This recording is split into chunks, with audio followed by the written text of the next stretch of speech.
ყველაფერი შეიძლება რთულად ჩაითვალოს, მაგრამ ყველაფერი შეიძლება მარტივად გამოვიდეს, თუ გამოცდილება აქვს ადამიანს, ეს ყველაზე მთავარი არის. ეს ნენელა მოვიდა ეს თავის დროზე, ეს იდეა, როდესაც ამერიკაში ცხოვრების, როგორც ჯაზ მუსიკოსისთვის,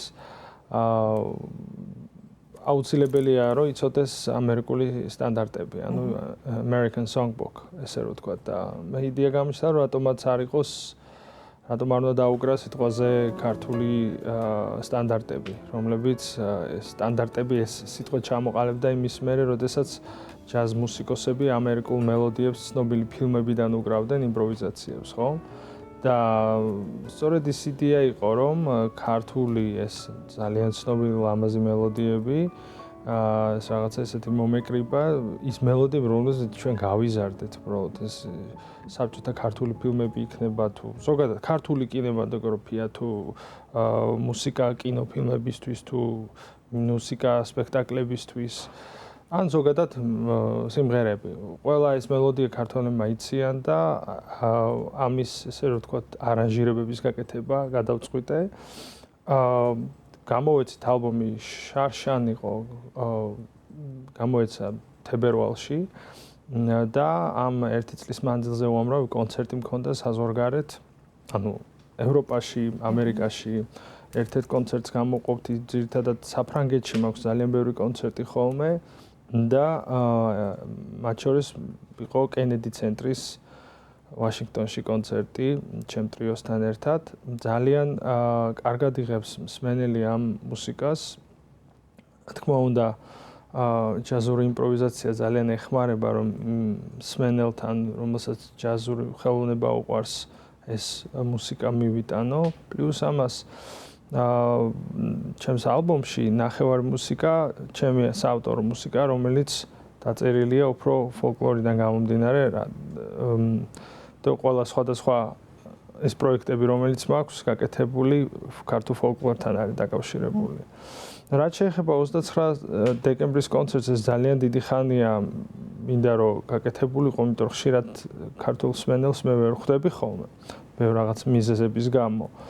და დაიგეგმა ეს კონცერტი, ჩამოდით ჩემი ფრანგული ტრიო, ფრანსუა მუთა, ლეგენდარული ფრანგი კონტრაბასისტი და ასევე დრამერი რაფაელ პანიერ, მათთან ერთად ჩავწერე ეს ალბომი, ასევე მათთან ერთად სხვა ალბომებიც მაქვს ჩაწერილი, მაგრამ ეს ჩემ ალბომში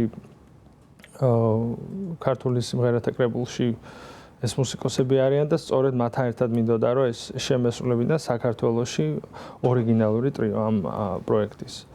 ამას ასევე მოყვება ის რომ ჩაიწერება მეორე ვოლიუმი და ეს მოხდება იანვარში პარიზში, ისევ ფრანგული ლეიბლის მეშვეობით და ეს ესე რომ ვთქვათ ოცნებას რაღაც წარმოუდგენელი ოცნება იყო, ალბათ დიდი ხნის წინ ეს არ ბრერმელ დაუს ყოფილი ტრიო, ჯეფ ბალარდი და ლარი გრენადიერი, რომლებიც ჩემთან ერთად ჩაწერენ ახალ ალბომს და ახლა სწორედ ეს დღეები მუშაობ ამ ახალ მუსიკალურ მასალაზე. დაახლოებით ამ კონცეფციის გაგრძელება არის, უფრო ეფექტური, ესე რომ დავარქვათ.